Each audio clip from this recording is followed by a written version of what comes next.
નમસ્કાર. આજે આપણે એક રસપ્રદ ગુજરાતી કાલ્પનિક વાર્તાના અંશ પર ઊંડાણપૂર્વક ચર્ચા કરીશું. વાર્તા છે પિતૃ સ્મૃતિ અને સહનશક્તિ, અને આ એનો ચોથો ભાગ છે. બરાબર. આ અંશ 18 માર્ચ 2025ના રોજ પ્રકાશિત થયેલો. લેખક છે અરુણ સોલંકી. અને મૂળ વાત છે એક પરિવારની જે પોતાની પૂર્વજોની જમીન વેચે છે. એના પછી શું થાય છે, એની લાગણીઓ, સામાજિક અસરો, એ બધું. હા, અને લેખકે બહુ સરસ રીતે વણ્યું છે કે કેવી રીતે પૈસા એટલે કે નાણાકીય પરિવર્તન, પછી પારિવારિક લાગણીઓ અને ગામનો એટલે કે સમુદાયનો દૃષ્ટિકોણ, આ બધું કેવી રીતે ગૂંથાયેલું છે. તો શરૂઆત થાય છે જમીનના સોદાથી. સોદો પાક્કો થઈ જાય છે. હા, ગામના સરપંચ અને કલેક્ટર સાહેબની હાજરીમાં જ. ચેક પણ મળી જાય છે અને નક્કી થાય છે કે બીજે દિવસે ઈડર જઈને નોંધણી કરાવવી. કારણ કે એ સમયે ઈડર સ્ટેટ હતું, એટલે બધી નોંધણી ત્યાં થતી. એ પણ એક ઐતિહાસિક સંદર્ભ છે. ખરું, પણ જેવો ચેક હાથમાં આવ્યો એટલે તરત જ મણિબાઈનું વર્તન બદલાયું. હા, એ રસપ્રદ છે. શું થયું? એમણે ભિલોડા જઈને બસ પકડવાને બદલે સીધી પુણાસણના વિજયસિંહજીની ઇક્કો ગાડી ભાડે કરી લીધી. આખી ગાડી. ઓહ, એટલે આ પૈસા આવ્યાનો પહેલો પ્રભાવ કહી શકાય. થોડો દેખાડો કદાચ, અથવા એમ કે સ્ટેટસ બદલાવનો અહેસાસ. આખા અગ્યોલ ગામમાં તો પછી ચર્ચા શરૂ થઈ ગઈ તવાને જ કે ગંગારામ મેરાયના દીકરા લખપતિ બની ગયા. હા, અને પેલી પડોશીઓની ઘૂસપૂસ અને રણછોડબાઈએ સવાલ પણ પૂછ્યો તો એમને. બરાબર. આ બતાવે છે કે અચાનક આવેલી સંપત્તિ કેવી રીતે સામાજિક સમીકરણો બદલી નાખે છે.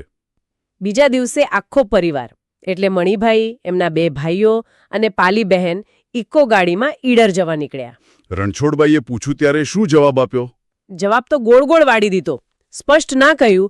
અને પાલી બહેને તો ભગવાન સ્વામિનારાયણનું નામ લીધું, શુકન સાચવવા. એટલે થોડી ગુપ્તતા રાખવા માંગતા હતા કદાચ.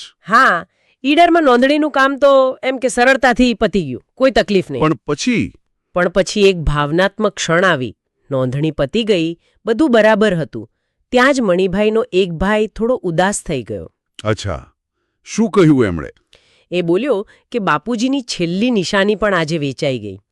ઓહ, આ બહુ મહત્વનું છે. એટલે કે પેલી વ્યવહારિકતા પૂરી થઈ અને લાગણીઓ બહાર આવી.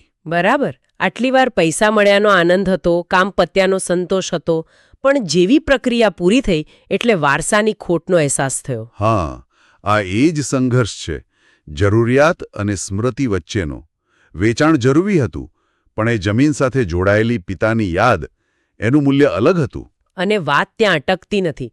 બન્યું એવું કે કલેક્ટર સાહેબ ત્યાં જ હતા અને એમણે આ વાત સાંભળી લીધી. અરે વાહ, આ તો સારો સંયોગ કહેવાય. હા, અને એમને પરિવારની આ લાગણી સ્પર્શી ગઈ. એમણે તરત જ એક ઉકેલ આપ્યો, એક અનોખો ઉકેલ. શું ઉકેલ હતો એ? એમણે કહ્યું કે જે જમીન વેચાઈ છે એના પર હવે સરકારી દવાખાનું બનવાનું છે. તો એ દવાખાનામાં દર્દીઓ માટે શુદ્ધ અને ઠંડા પાણીની એક પરબ બનાવવામાં આવશે. સરસ વિચાર.